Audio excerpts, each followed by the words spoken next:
barrier every single day, every weekend, 24/7. It does not matter. Tell them what breaking the black barrier mean, man. What they look man. like, What is man? black, man? What is black?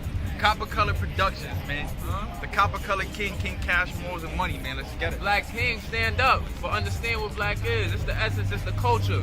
We've been on this earth, you heard? The Bronx is called for Apache. Huh? The Bronx is called for Apache, man. Oh, last breed, bro. We bringing it back, last breed. Really forever flying in this bitch, man. For the ancestors, baby. For all the ancestors out there, baby.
it. Willow won't play with it.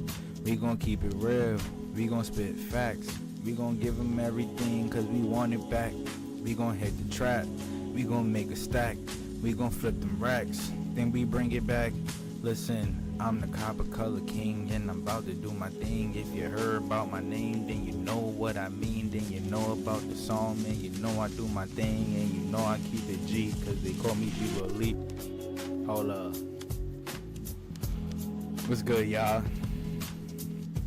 Copper color king, man. More than money breaking the black barrier. We back in this bad boy, man. I'm about to do my thing, man. I'm about to do my thing. We about to take a deep dive into history.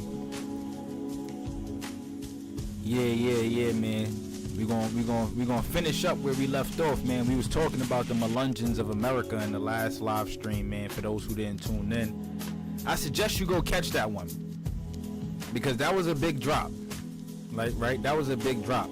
As a matter of fact, that video was so ill, I had to go back in time myself and rewatch one of my older videos just to get a better understanding on these Melungeons. These Melungeons, these melanated European mixed Indians. Right? One thing that I had discovered, right? Or not even discovered, from going back into the history or into the case files myself, sorry y'all.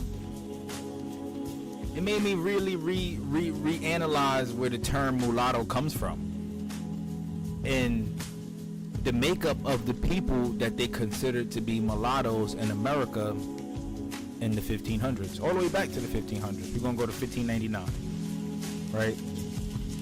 The Spaniards coined the term mulatto, right? Mulatto, and it was basically a term that was used to describe a blackamoor, right? A person of color from either North Africa, France, Portugal, Spain, or any one of them other countries over there in Europe.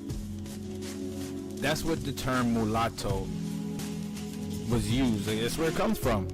That's the origins of the word mulatto.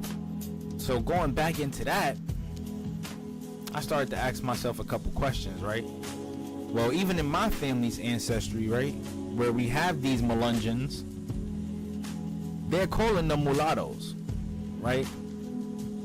And when you look up the breakup of the term mulatto, you find out that it is a term given to dark-skinned Europeans.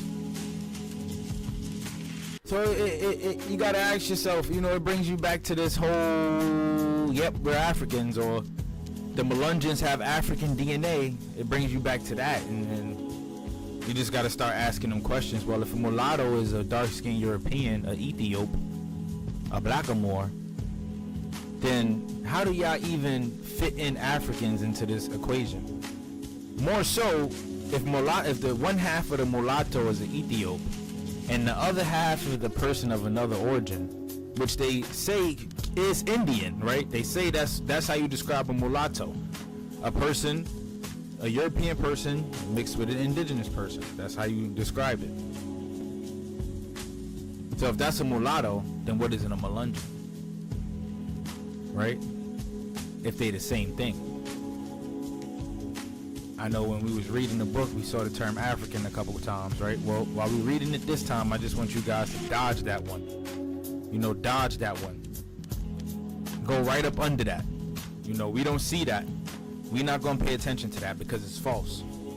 It's false. And a lot of us have Melungeon ancestry. So in order to understand our ancestry, we have to understand that anything that they say or claim to associate with African is false. The story that they put out there is false. They got it all wrong.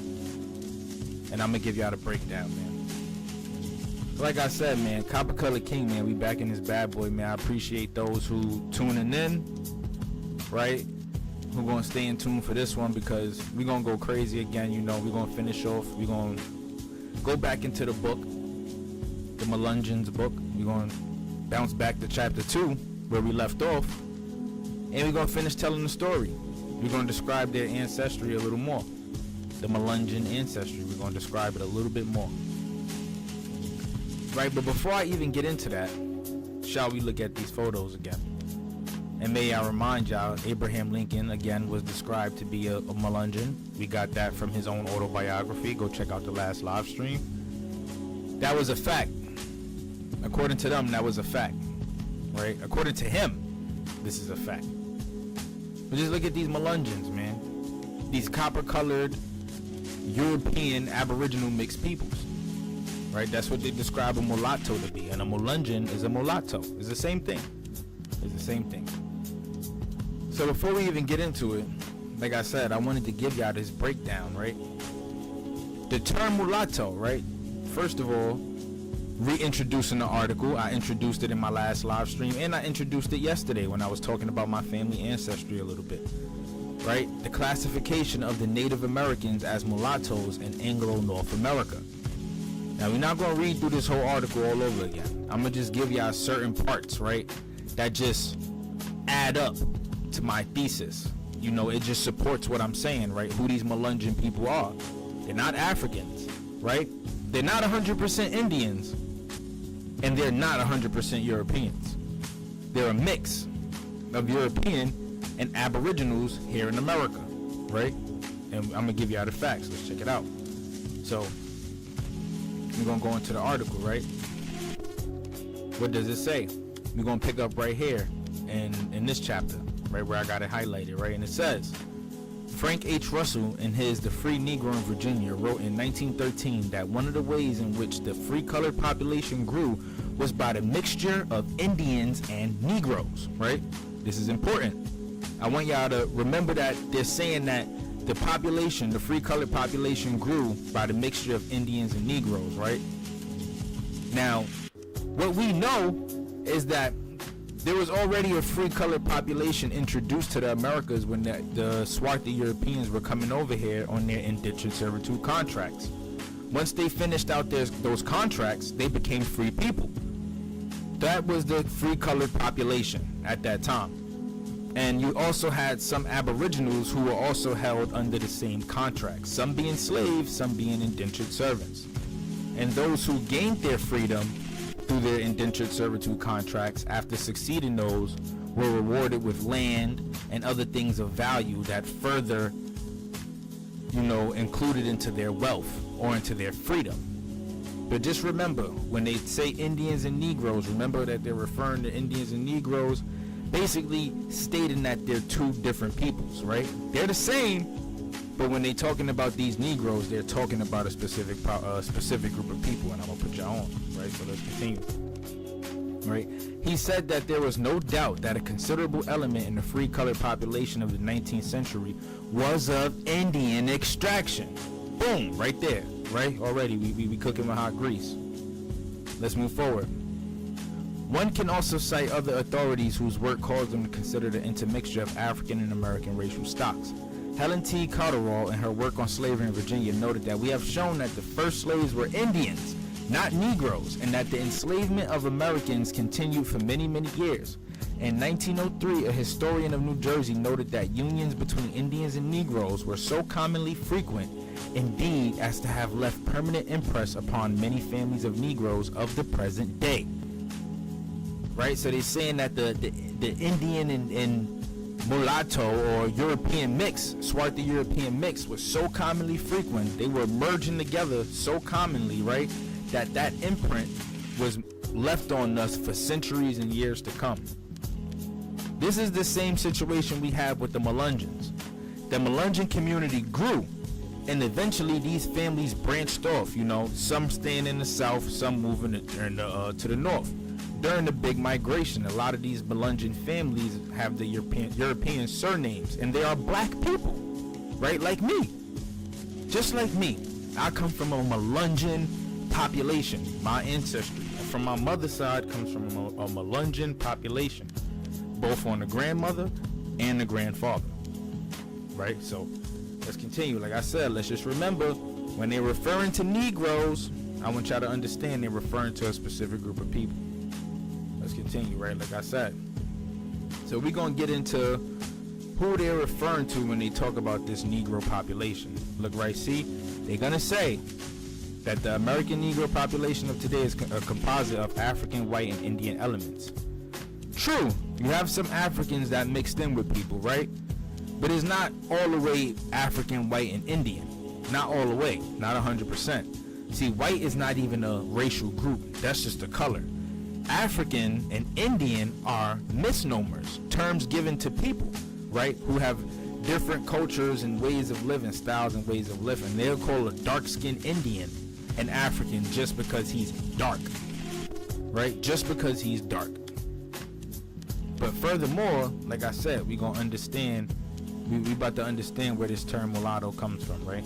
So it says, English writers began using the term mulatto or mulatto in the 1590s. The term was borrowed from Spanish and usually referred to persons met within the Caribbean or South America. Who were these people in the Caribbean or South America? The blackamoors, right? The first slaves in the Caribbean islands were Europeans, were dark-skinned, brown-skinned Europeans, for sure.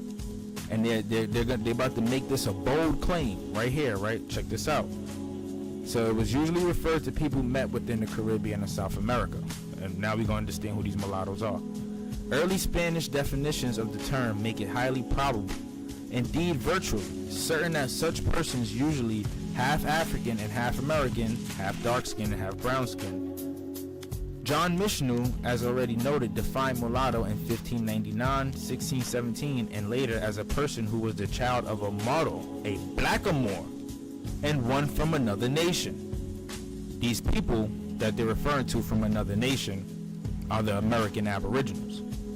And they're saying a mulatto is a person that's a blackamoor mixed with these people from the other nation.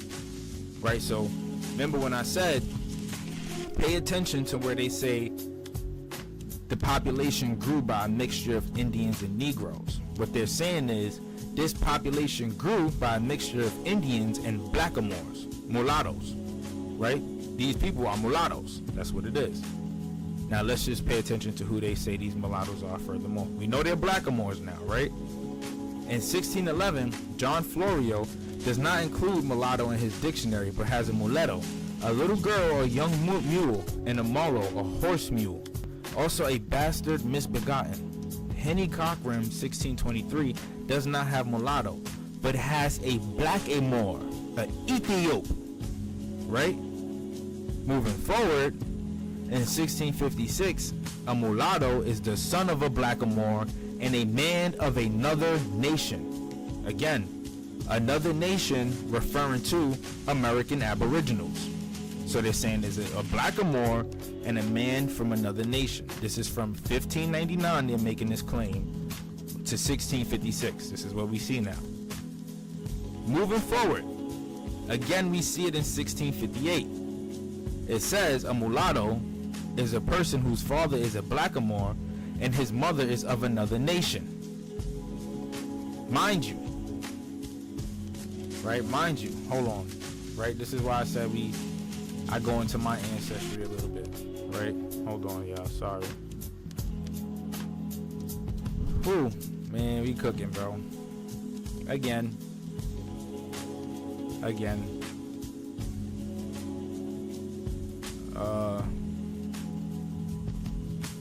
Hold on, y'all. Give me a minute.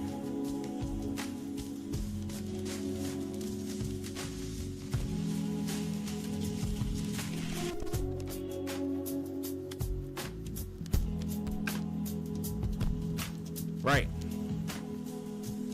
My family again. Also, to go deeper into that,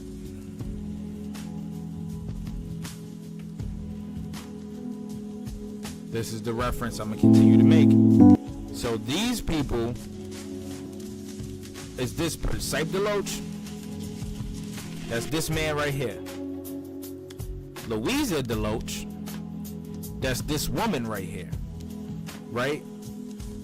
This man is a mulatto. Why? Because he is the son of a swarthy European and Indian admixture. This woman here is already an American Aboriginal, full blood. They're classified, every single person on his family ancestry list is classified as a mulatto. Right, so going back into the article, When they say the father is a blackamoor and the mother is of another nation, this is the mixture that they're talking about. This is the mixture that they're talking about. Right? These two groups of people. Swarthy European, American Aboriginal. Let's continue. Now this is 1658. We're going to go to 1705. It says that Virginia's legal definition is that a European American mixed blood is a mulatto in which seem to reflect some tendency in usages. Right now we see that the term Negro replaces blackamoor in the dictionary. They told us a blackamoor is a mulatto.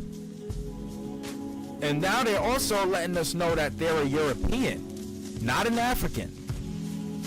Not an African. Not an African. And this is in plain sight. This is in plain sight. Even up until 1728 to 1761, the various dictionaries of N. Bailey define mulatto as one born of parents of whom one is a Moor and the other of another nation. He also states that a Moor is a native of Mauritania, North Africa. Right? Those are not Africans though. A blackamoor. This would seem to imply that a mulatto can be the child of a North African and a non-North African. Right? And then they go and say a black African, non-black African. No. Because does this look like an African to you? This is what they're referring to. This is what they're referring to, right? Going back into it. So now that we understand what a mulatto is, right? It brings us back to this question. Who are the Melungeons? If the Melungeons are mulattoes, right? As stated, back, I'm going to bring y'all a little bit back into my family ancestry, right? Now, the person that wrote this article is a cousin of mine. He did Ancestry DNA. And I'm not going to throw shade on him because he did that, right? But that's just not how you figure it out, bro. Right? African ancestors is cap. Emmanuel is Portuguese. Right? Look at the family. Right? You could just look at the family and tell.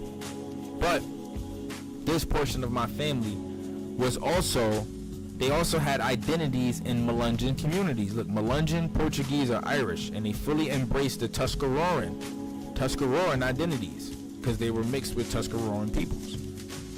So this is who the Melungeons are, right? When we ask the question, who are the Melungeons, this is who they refer to. People that look like that. Or like this. Right? But enough of that. I just wanted to touch bases on that, right? We know what what a mulatto is. Who they've been claiming mulattoes to be ever since the 1500s, the 1590s. They always tell us, oh, African this, African that. We all came off of slave ships, blah, blah, blah, blah, blah, blah, blah, blah, blah. All that bull crap, but they can never prove it. Right? When we go back and look and do the case and do the case study, these are the things that we figure out. We figure out that these people are in fact of just European and Aboriginal American admixtures. Right? All melanated peoples though, from high yellow to dark black, right? But no Africans, right? It's a misnomer. That's just something that other people told us that we are, but it's not true. We can't always side with that, right? Now, we going back into the book, like I said, man, Melungeons, the lost tribe in America. Just to further understand who these people are, you know, we gonna learn together, because I haven't even really read through this myself. Right now I'm reading the Mound Builders book. I'm in the Mound Builders book. I'm still reading the Choctaw, Chickasaw, and the Natchez book. I'm actually almost done with that one. I got like about 100 pages left of that one. But I took a break out of those just to go through this Melungeon stuff so that we can all understand ancestry together. You know, this is a deep rabbit hole, something to go down, but it's very interesting, you know? It's very interesting to learn this stuff because it puts a lot of things into perspective, right? You gotta understand who you are to understand where you're going because you know what generational curses to break. I keep telling people that. You would understand what held your family back for years and generations, right? We all came into this world with a mother and father. Whether we got the chance to meet that parent or not, that mother and father had a mother and father. And their mother and father had a mother and father and mother and father. So our ancestry, it spreads off to various different places and locations, which further induces the idea that we could be mixed with so many different things and we wouldn't know or understand. And this is why we do the research, to further understand, you know. But let's continue. So like I said, chapter 2, right? Let's get to chapter 2. Where we going? What page is chapter 2?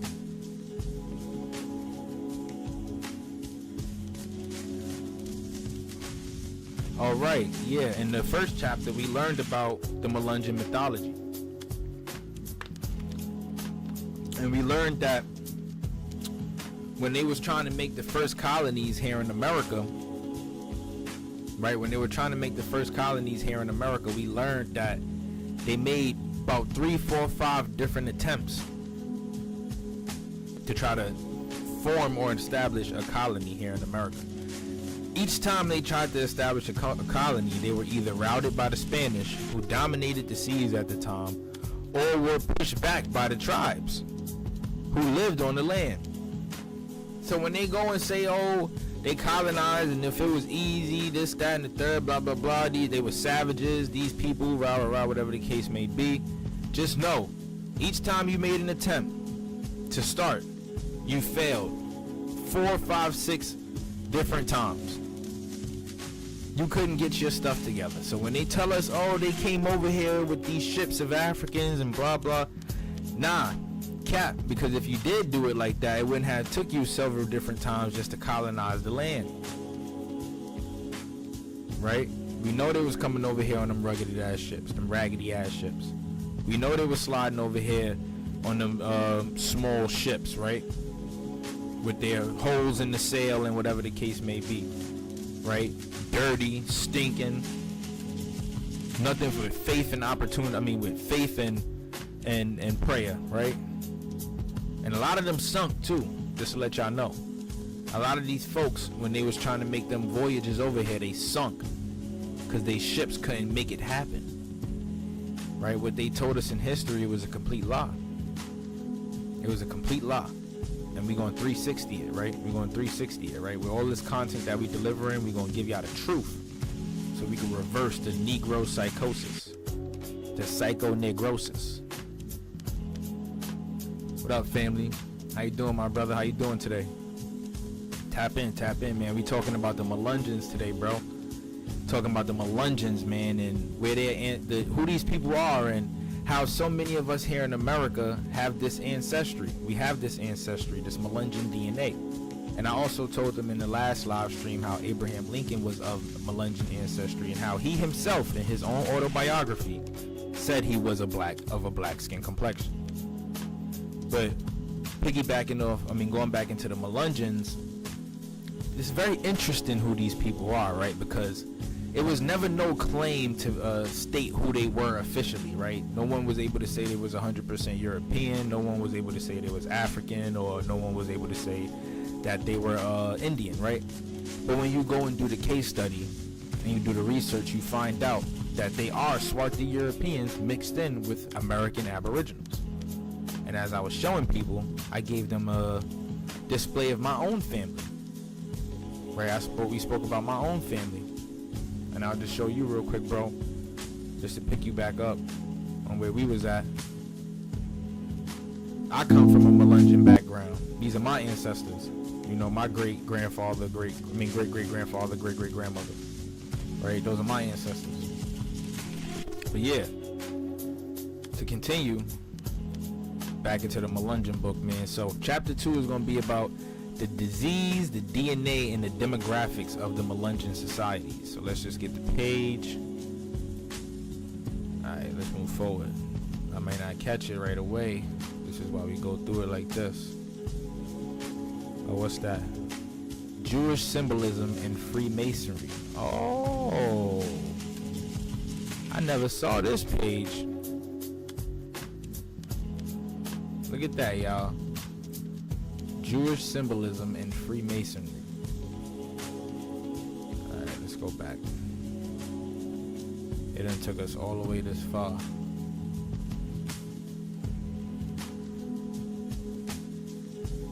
Chapter 2.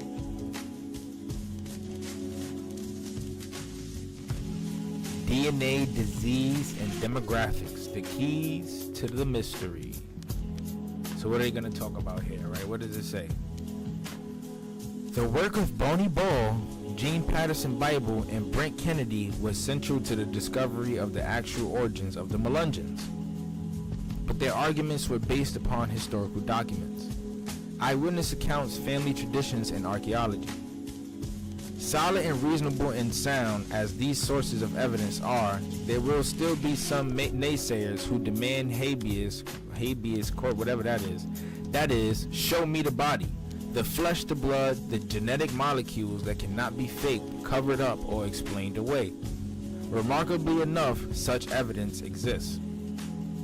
In 1969, two physical anthropologists, William Pulitzer and William Brown, took skin color, hair form, and cephalic index measurements together with gene frequencies and 6 blood group systems from 177 Melungeons living in Hancock County, Tennessee.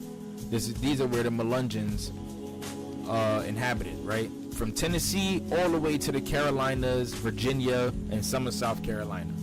This is Melungeon stomping grounds, right? And Lee County, Virginia.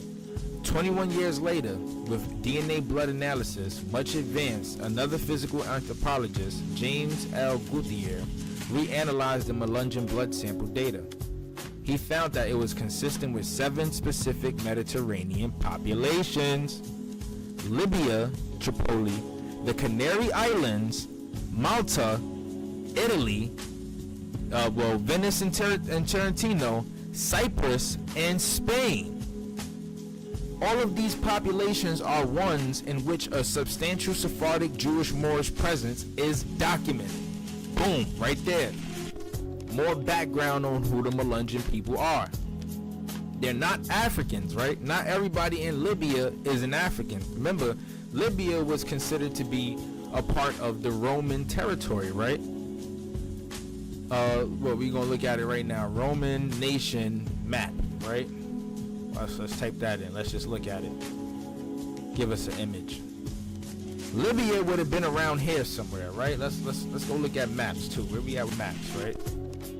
Let's go to maps. So we're gonna find Libya. Libya, right? Basically close to where North Africa would be, or Mauritania, Morocco, whatever the case may be. Libya was a part of the Roman Empire. Numidia. It was a part of the Roman Empire. So for starters, we can't always sit and assume that when they mention Libya that they're speaking about Africans. That's not entirely true. These are European peoples, Jewish Moorish peoples, Sephardic Jewish Moorish peoples. These are the Melungeons. So when I go back into stuff like this, sorry y'all, and I'm showing y'all my family ancestry and talking about how they saying Emmanuel is an African. They tried to say this man Emmanuel, the earliest ancestor of mine that was here in America in 1600. He came over here an indentured servant. That's number one right there, right? That takes away from him being an African automatically, right? Because Africans were only deemed to be slaves, just like American Indians. But they enslaved American Indians first. They were the first slaves here in America. That's 2, right? That's 2 claims right there that disregard this whole African nonsense, right? When they go into the DNA, right, and they find Melungeon, Portuguese, or Irish, right? When they talking about Melungeon and Portuguese, they are talking about Mediterranean populations. People from either Italy, France, Spain, Galatia, Portugal. 9 times out of 10, Emmanuel was from Portugal. His name, Emmanuel, it's a Spanish name. So right there, this is why we do the research. I've been trying to get my family members to get in tune with this, right, so that they can understand and we can like get in tune with the truth and understand where we come from, know who we are, and whatever the case may be, right? But we have it here, another background on who these Melungeon people are, right? What else? Because of the importance of Gutierrez's research, I have included much of his original paper below. Melungeons, comparison of gene frequency distributions to those of worldwide populations. The origin of the Melungeons have been a puzzle for more than 100 years. The orthodox view is that they are triracial hybrid of Europeans, blacks, and Indians. Europeans, blacks, and Indians, all just being two groups of people. Dark-skinned Europeans and colored Indians, right? They try to put these into 3 different groups. You can't do that because black is a color, and these 2 terms are misnomers. Europa is where European comes from, and Indian is a term that was given to the people over here, right? Injun, they gave that to us. That's not who they truly are. It's not who we truly are, right? And some claim to recognize Cherokee, African, English, and Portuguese surnames in the group. And I haven't found an African surname yet. But like, what is an African surname, right? And this is why I always tell people, right? You give me one. All right. You tell me, right? Amibola, Ebebe, Abara. I know Johnsons, Davises. I know Browns, Smith, and Jones. These all are European origin. But I don't know Mbibi, Ebebe, Ebara. I don't know nobody with those last names in my family. Or anybody else who may claim to be African for that matter. Right? Not trying to throw no shade or anything or disrespect, but as a slave, you don't lose your name, right? You may pick up someone else's surname, but that's just on, that's basically like a business deal for them, for the slave master. You'll pick up on their surname, but that does not mean that your surname originally was Ebebe. Like most of our ancestors came over here with their surnames already. Like mine, for example, Emmanuel Powell. Emmanuel Cumbo. Cumbo was his surname. Anderson is a surname that my family came over here with. It's not that they were African slaves and colonized by Africans and now we picked up on the slave master's last name. Nah, it's not like that. It wasn't like that. History was not like that. And with people, we gotta like get out of that hijack, right? We gotta ditch that. It wasn't like that, right? Some African last names begin in their home country or their tribe. So that means you would have a tribal last name. And I have African friends who have explained that to me. One last name being Bokum. She said her last name is a tribal last name. Multiple people within that county have that last name. It is not like that for us over here. It's not the same. So we can't make that claim. Right? However, Melungeons are reported to disclaim any black heritage, consider themselves to be mainly of Portuguese descent. Right? Exactly. They're disclaiming black heritage because there's no such thing as black heritage. There's a skin complexion that they call black, but there's no such thing as a black heritage. What is a black heritage? I've never heard of a black heritage. Oh yeah, word, bro. Nah, the Carolingian, I've heard of them. I've heard of that, but nah, you could put me on to some of that. Like, send me whatever you got on that. Hit me on in the DM on Instagram, Copper Color King, and whatever you got, put me on. Yeah, I got Collins in my family too, though, bro. I do too. I ain't even going front. I got Collins in my family too. I'm just now reading your comments. Anderson's a heavy Saponi family. My best friend was an Anderson. Oh, word. See, look, you putting me on to some fire. I didn't even know that. I didn't even know that Anderson was Saponi American Indian. I did not know that. So you telling me something new. Maybe I gotta go and do more research on my Anderson side, because I haven't really fully been able to identify what was over there. That's crazy. The Anderson side for me comes from South Carolina. I mean, you know, the Carolinas and VA basically being the same thing once upon a time. So I'm pretty sure the family could have spread out all over, you know, all over that part of the land, whatever the case may be. But even with that, I'm having trouble identifying what aboriginals the Anderson line comes from. I know there's Indians in Anderson. I know that for sure. Okay, say less. I'm gonna make that my go-to tonight for sure. I'm gonna make that my go-to tonight. Good looking out, broski. I appreciate you 10 times. Word, cause I'm trying to identify that. I know there's some Indians in that Anderson line. I just can't identify where. See, last where I left off, I got stuck in the Caribbean. But you telling me something new, so maybe I gotta backtrack and then retrace and move forward from there. I appreciate that. Big facts. Shout out to you, bro. Big shout outs to you. Tap in, bro. Follow me on social media, bro. Don't be scary. We outside. Let's do it. Yeah, let's continue. Anthropologists Pulitzer and Brown have published measurements of skin color, hair form, cephalic index, and gene frequencies in 6 blood group systems from 177 Melungeons of Hancock County. I feel like I read that already. Hancock County, Tennessee, and Lee County, Virginia. Oh, look at this, bro. Look at this. Their findings were in line with those expected of a Caucasoid population, with little evidence of Negroid or Amerindian influence. However, they retained the traditional description of the Melungeons as a triracial hybrid. That's because they are.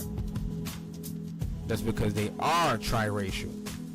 Now, in these specific counties, they may have been overrun with Caucasoid peoples, right? But it's safe to say, you know, it's whatever direction they want to take. You know, some colored men like white women.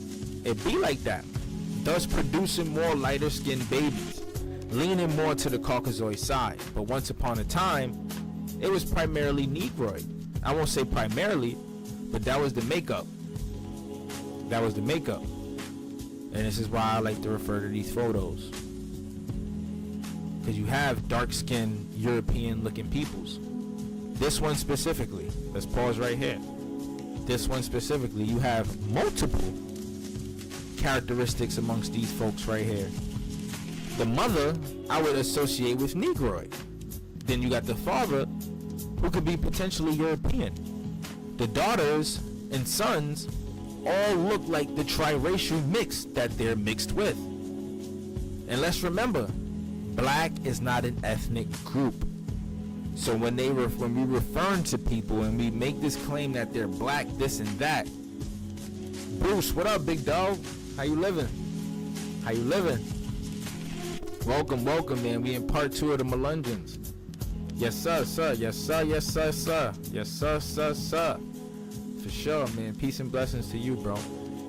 We talking about the Melungeons, man. We in part 2. Who these people are, their admixture, what they're mixed with, you know, moving forward, and how a lot of us have this ancestry, right? I just had one of my other brothers just explain to me even where my own family bloodline could come from, right?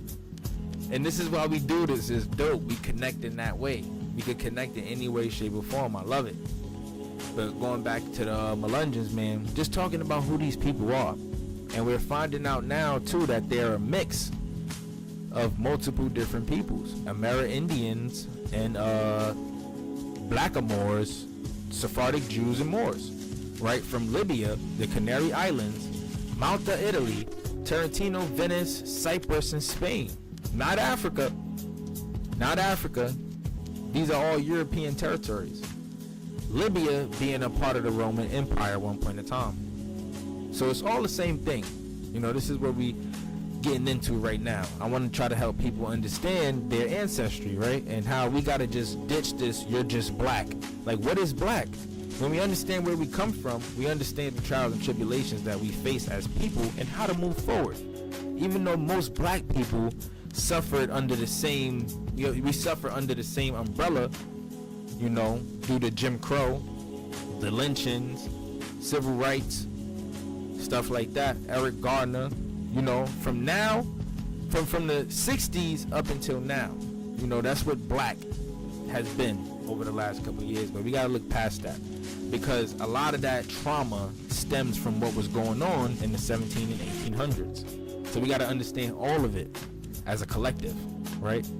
As a collective, just to understand how we need to move forward, how to heal. How to heal. That's what it's about. We gotta heal. But yeah, so where we was at, right? Where we left off at, right? So it says, survey of worldwide populations. What could be deduced about Melungeon origins if we had no preconceptions and used only published gene frequency distributions as the database? Worldwide data are available in these massive tabulations of A.E. Marat and others. These contain almost all blood group data published through 1975, except hemoglobin data, calculated and presented in a standardized way. For the present paper, all data in the ABO, MNS, Rhesus, Duffy, and haptoglobin systems were examined for values close to those of the Melungeons. These are all blood sample analysis systems. How they measure and analyze DNA. That's what those are. Only populations with A1 and A2 differentiated were considered. The number of useful populations ranged from 773 in the Duffy system to 1,627 in the Rhesus system. Politzer and Brown included hemoglobin S, sickle cell, in their study, finding it absent in Melungeons, while present in among Indians and English populations at levels of 1% and 8% respectively. Alright, now why is this important? We know sickle cell is a trait that's dominant in black people, right? Not dominant, but it's a trait that can be found in black people, right? Let's just do some background on it.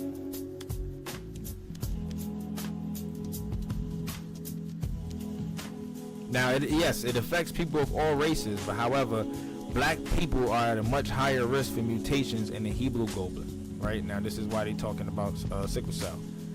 It's saying it's present among Indians and English populations at levels of 1% and 8% respectively. Its absence in Melungeons and lack of hemoglobin data in Morant resulted in omissions of such data from the present study. The mean measure of divergence of Melungeons from other populations was calculated for about 100 of the closer cases. The method used here to compare data from only 5 blood groups is to be regarded only as relatively simple but uniform device for estimating distances between pairs of populations. So just running it back, right? They saying that the sickle cell trait is absent in Melungeons, right? That's almost like saying that Melungeons, there's no black people living in the Melungeon society, because we know sickle cell is common in black people. However, it may be absent in the Melungeons because some Melungeon DNA have Caucasoid people, I'm twisting it up. The Melungeon people have Caucasoid peoples within their ancestry, right? It's not to say that there's no white people who are Melungeon. However, it is present in the Indian population. Which means what? Where do black people get that? Well, where would Indians get their sickle cell trait from? Right? If sickle cell is present in Indians, then what does that say about black people of today? I'm twisting it up. I'm sorry, I'm high. I ain't gonna lie. But if sickle cell is present in Indians, what does that say about the black people of today? Right, and this makes me think about my good brother. He's from New York. He passed away from sickle cell New York rapper that has sickle cell. I forgot his name. I think it was Mobb Deep. Oh, Prodigy. Right, it was Prodigy. Right, and that was a woke mother lover. He was woke. If we're gonna talk about the term, we want to use the term woke. He was woke, well informed, right? Very, very, very, very informed brother, right? Y'all should actually go and do some research on Prodigy if you don't know about him. You're gonna learn more than music, definitely. He gonna blow your mind on a lot of shit. I ain't even gonna front. Yeah, for sure. We definitely gonna turn up. But yeah, if it's saying that sickle cell isn't present in Melungeons, right, but is present among Indians, then what does that say about black people of today? Right? So, I'm just saying, man. Ditch all that black stuff, man. It's deeper than that. You know, a lot of us have Aboriginal ancestry. A lot of us. So just hearing stuff like that right there just answers a lot of questions that most people would have, right? What am I? What am I mixed with? I don't know. I'm just black. I be dead when I hear that, because it don't even make sense. You telling me you black? You just full of nothing. You empty, huh? Your soul is so dead that you can't tell me what you are. You can't find out. You can't search inside and find it. Why? Because you're black. Your soul is black. How does that sound? It doesn't even sound like something that's positive. And that's why it doesn't sit right with me. Right? Not to say that I hate being black or anything. I love being black. I love it. I love being who I am. I love looking the way I look, because I look good. We can sit outside in the sun for an extremely long time. They can't do that. They can't do that. We could do that. They can't do that. They can't bounce out like us. Not at all. Right? But let's continue, right? So, there are 12 populations with corrected MMD values of less than 0.030 or less, and 6 of these do not differ significantly from the Melungeon sample at the 95% confidence level, except for the Minnesota sample of U.S. whites. This set is from the Mediterranean region or the northwest coast of Europe. Morant's data give the impression that the people most likely the Melungeons are in parts of Italy, but many populations are represented by data in only 2 or 3 blood systems. Also, data from France and Portugal are sparse and incomplete. The next 15 entries with corrected MD values up to 0.046 add populations from England, Wales, Germany, Greece, and the Netherlands, Spain, France, Iceland, and Sicily. Yup, colored people lived in every single country that you see right there. Every single one. And I'll show y'all, right? The small sample from Galicia is not significantly different from the Melungeons. The final set of 9 results shows the much greater MMD values for the southeastern Amerindians, American blacks, and modern Turks. The Turks, represented by 1 small sample, would not be expected to resemble the people of ancient Anatolia to any great extent. Cyprus and Sardinia are included to show the degree to which their populations differ from those of Malta and Corsia. That's right, because Turkish people can't be black. There's no dark-skinned Turkish people, right? Turks is like the Khazars. Those are the Khazars, and like Caucasoid and other lighter-skinned people. I mean, some may have melanin in their blood or on their skin, but they won't even be as close as to being as dark as the people of Wales or Germany or France or Spain. Nah, not even close. Turkish people are the people that they like to describe as those who came from the Caucasus Mountains, right? This is a Turkish person. These are Turkish people.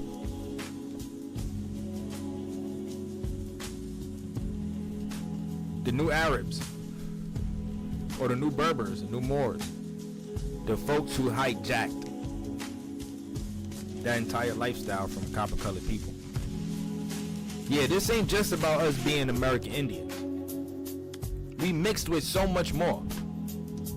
So much more. It is recognized that small sample sizes, the availability of Melungeon data in only 5 systems, the uneven distributions of samples around the world, and changes in gene frequency distributions over time limit the rigor of this treatment. They saying that the constant mixing of peoples make it harder to trace. That's because the Melungeon ancestry is so mixed that you can't predominantly place it at one spot, because there's multiple different people mixed up in this society. You have white people, dark-skinned people, like I said, Europeans and Indians. White Europeans, dark Europeans, and copper-colored Indians. All mixing up in one group. Right, in one group. And then eventually spreading off due to the race wars and black and white becoming a thing. You have families separating because of the color of their skin. This is true story. Nevertheless, it seems clear that populations not significantly different from the Melungeons in these characteristics still exist, and they live in relatively well-defined part of the world. The Melungeon pattern indicates a Caucasoid population. The haptoglobin data narrowed this somewhat, pointing to a European and probably to a Southern European or Mediterranean origin. Right? These Mediterranean peoples, we know they are not white. They are not Caucasoid.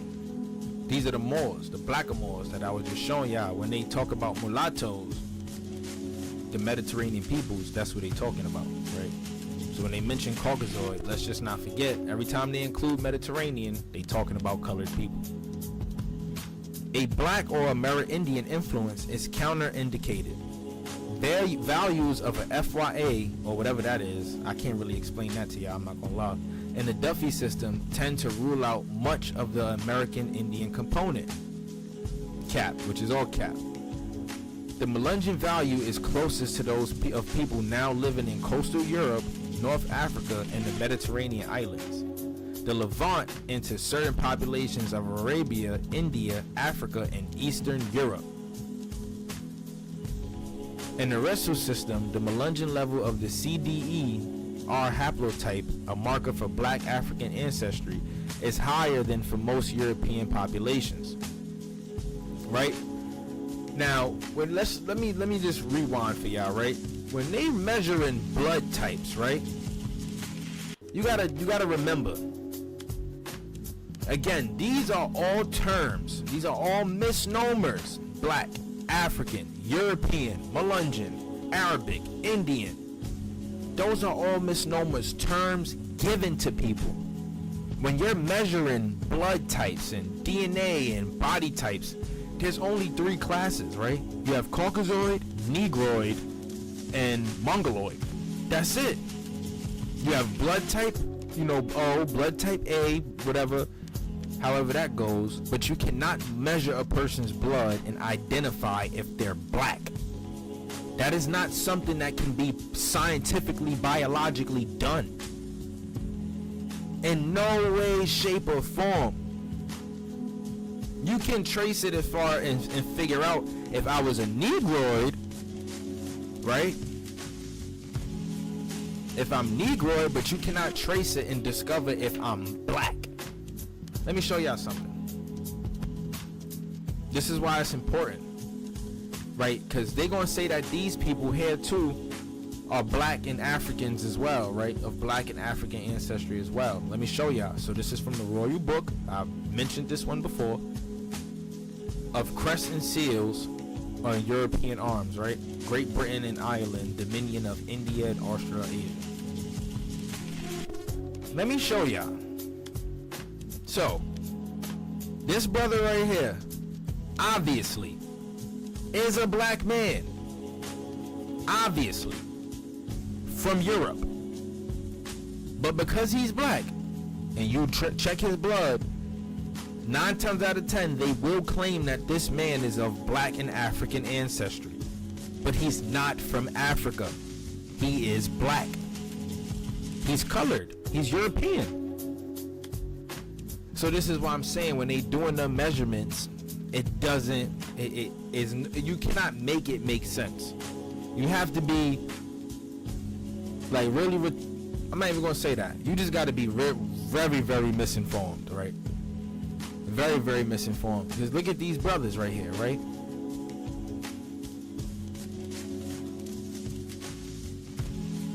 They're not African. Oh, this one especially. Because that one look like me. Not even gonna lie to y'all.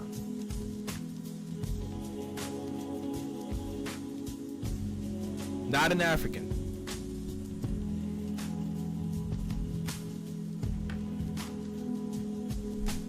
So we gotta dodge all of that. We gotta ditch all of that.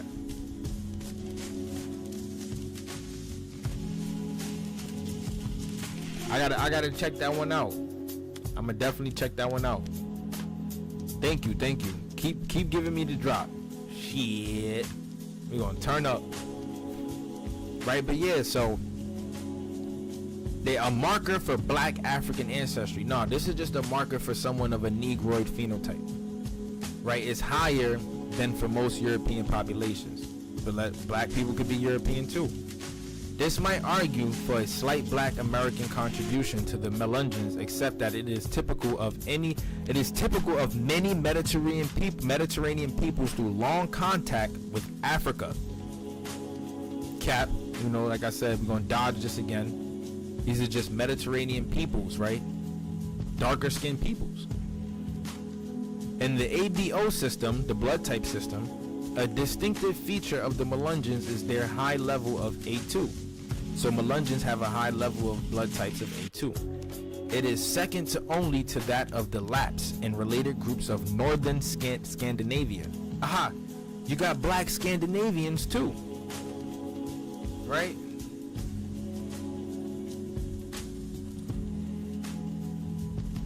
I go crazy with this one. I'm always touching bases on this one because the color of the skins of these blackamoors fighting with these wild men.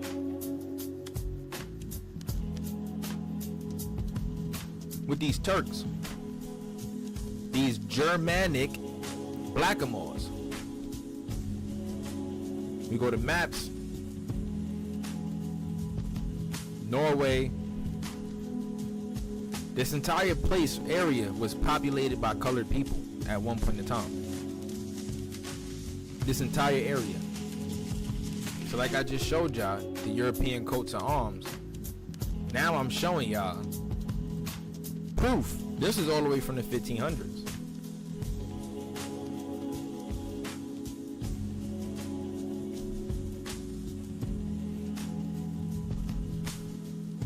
Yes, sir. Cooking up. The other center of high A2 levels is Southwest Asia, where certain populations of Cyprus, Iraq, Algeria, and Italy have percentages comparable to that of the Melungeons. The Melungeon value for the O gene is lower than average values for U.S. whites, and much lower than for Amerindians and U.S. blacks, but is similar to values in certain populations of Cyprus, Crete, and Turkey. Turkish people, like I said, it's not just copper color Europeans. You know, we're gonna be honest. Some white folks up in there, but like I said, it's a mix of multiple peoples. Thus, Guthrier's research indicates rather unequivocally that the Melungeons of Appalachia are derived from a Mediterranean base, and more specifically from populations having a Sephardic, Moorish, and or Arabic background. All people having colored skin. See?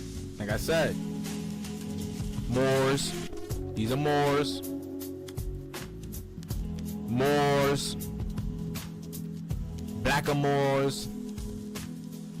Blackamoor. I got some more. Oh, look at these Freemason symbols, y'all. Blackamoor. Blackamoor. Blackamoor. Blackamoor. Blackamoor. Those are Moors. Blackamoor. Colored people. Genetic diseases among the Melungeons. As further evidence of Melungeon origins is the presence of several specifically Mediterranean genetic diseases within this population. Conveniently now, several internet sites outline several of these illnesses. Consider the following selection. Behçet syndrome is a relapsing multi-system inflammatory disease in which there are oral genital ulcers. There may be inflammation of the eyes, joints, blood vessels, central nervous system, and gastrointestinal tract involvement. Attacks last about a week to a month. Oh, so they talking about the genetic diseases. I've never heard of these though. If anybody got any family members that ever went through any of these, man, let me know. Never heard of this one. Joseph disease is a disorder of central nervous system with the slow degeneration of particular areas of the brain. Familial Mediterranean fever is a hereditary genetically restricted disease commonly found among Jews originating from North African countries, Armenians, Turks, and Arabs. So this could be a disease due to mixing, right? Probably due to mixing, because we know Arabs and Turks, Turks conquered North Africa and the Arab states and Armenia, so this could be due to mixing. Diseases that's possibly coming through because the people are mixing. We talking biblically, we not supposed to be mixing, so maybe that's what that is, right? It says that it is recognized by two independent manifestation: acute, short-lived, painful bouts of stomach pain, pruritus, and inflammation of the lining of the body cavities and some of its internal organs, which in acute stages may produce stabbing pain or in the side or affect the cavity. It sounds like a stomach ulcer, right? This sounds like something with the stomach, like stomach problems, like when you got stomach problems. That's what they sound like. That one, scardoriosis, never heard of that. It's a disorder which affects many body systems. Onset is usually between 20 and 40 years of age. It's characterized by small round lesions of granulation tissue. Symptoms may vary with the severity of the disease. Fever, weight loss, joint pain, and liver involvement and enlarged lymph nodes are common. God damn, all these diseases due to mixing.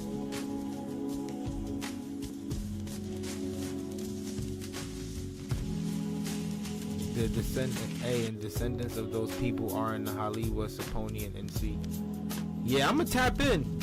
Keep whatever you provide to me, man. I'ma tap in, bro, because this is all to learn. It's all information. It's all worth researching.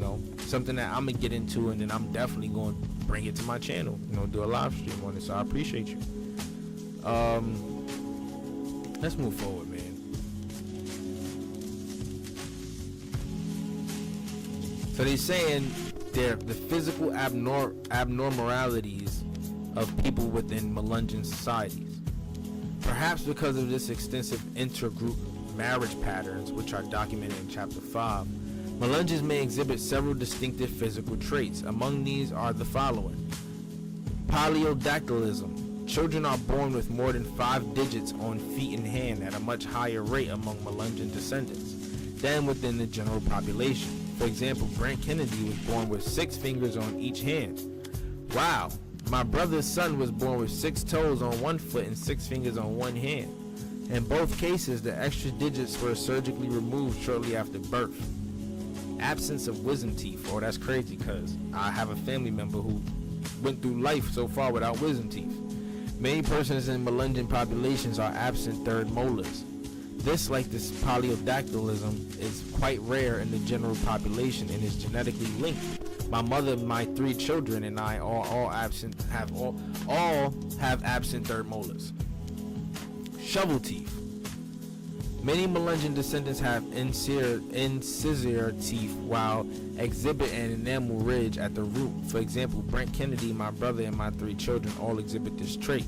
Like the mouth, Taurus, Concave incisors are linked to Native American and Inuit ancestry. Oh, so that's a Siberian Turkish thing, right? That's a Turkish Siberian thing. Never heard of this one. I'm not sure about that one. Palatotaurus. Melungeons, like Eskimos, Inuits, exhibit much higher than average incidence of taurus. That is, bony bulges or projections on the roof of the mouth. My mother, brother, and two of my children all exhibit palatotori. Blue nevis.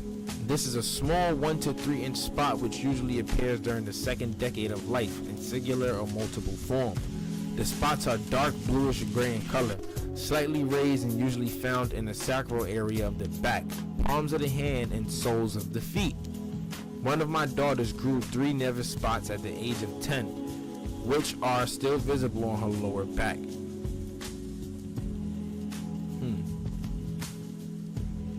And the author goes into his Melungeon ancestry, right? So we got a table right here of where Melungeon ancestry comes from, and where we see Libya, Canary Islands, Malta, Portugal, Italy, Ireland, Italy, Sweden. Look at that, Catawba, Gullah, Seminole, Cherokee, more Seminoles. So we got Seminoles that could be Melungeons, Cherokees, Gullah Geechees, the Gwale peoples, Catawbas. So you might be right, brother.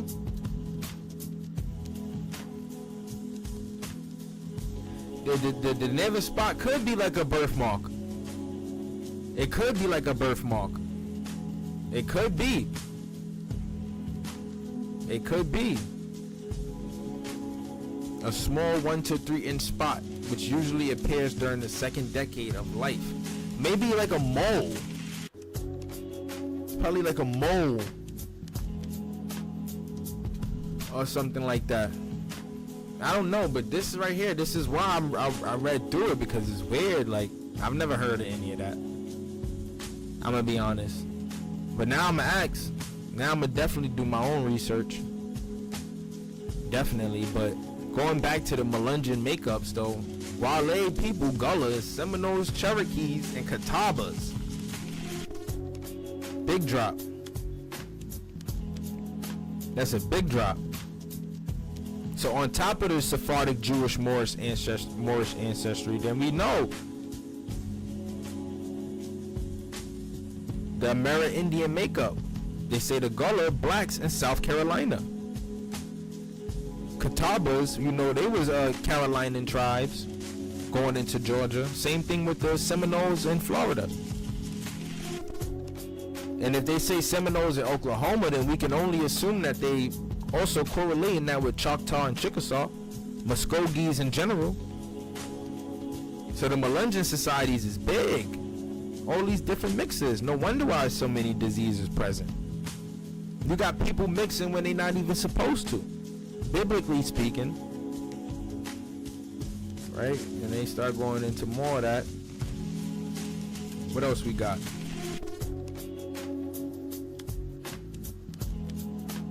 Okay, they go into chapter 3. How much more time I got here? Yeah, me either, bro. That's what I'm saying. I'm gonna check in though. Definitely, I'm definitely gonna check in. But yeah, man, we learned more about the Melungeons. We now know these people, right? Like I said, is a mix of a melting pot, multiple different peoples, right? You got Caucasian peoples, Turkish peoples, Turkish Caucasian peoples, those being the same thing, sorry y'all. We got Amerindians, we got Sephardic Jews and Moors, right?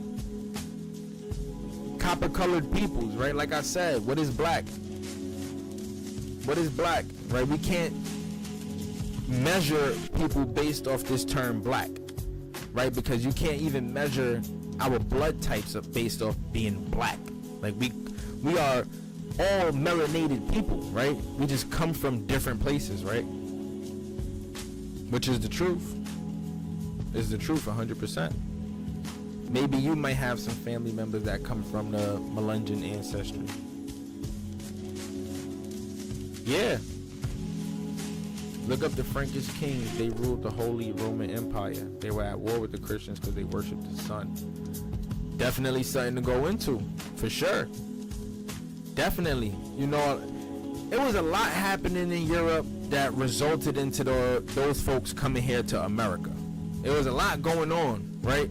Religious wars, you know, Jews and Muslims beefing with Catholic people because the Catholic people want to persecute them because they don't want to become Catholic, right? They don't want to worship the sun. They don't want to do stuff like that. They don't want to mix. There was a lot going on, you know, the Inquisition, Ferdinand and Isabella, their involvement.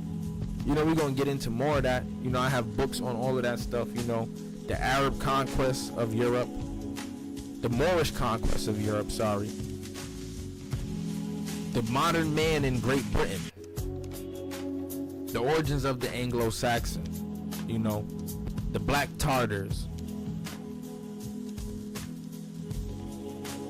Yeah, man. Yeah. That's a fact. It's a fact. You know, a lot of people need to understand this stuff, right? They need to understand that our ancestry is all over the place, right? Not only are we American Indians, right? But we come from these kingdoms over there in Europe. Those great kingdoms that existed. Some of us may even have ancestors who served in the Holy Roman Empire. We won't even know it.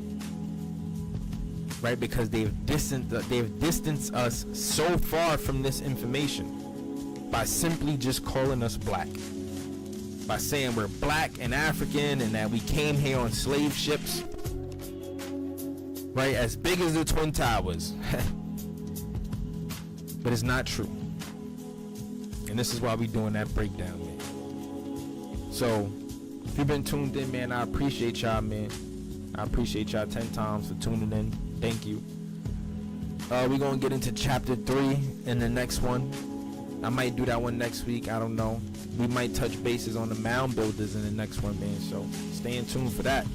That one is real interesting, right? We're going to get into that one but people don't know America is the true old world. Ancient America, the true old world, right? This is where everything started. Everything originated here in America. Right? It's not out of Africa. It's out of America, right? Atlantis, Lemuria, all of that over here in America. You're standing on it, right? We're standing on ancient land, right? And like I said, man, I appreciate you for tuning in. Definitely catch me in the next one, man. It's the Copper Colored King, man. Make sure y'all like, comment, and subscribe. I love y'all. Continue to provide information to me, my brother, because everything you dropped in the comments, I'm definitely going to tap in. And I hope you follow me on social media, man. I hope you follow me on Instagram, Copper Colored King, or on TikTok, because we got to lock in. You got some things I want to know, and we got to tap in, bro. King as a goal. You ain't got to teach me how to pronounce it, too. You got to show me. Yes, sir. Salute. Salute to you, bro. Yes, sir. Yes, sir. Love y'all, man. Let's get it.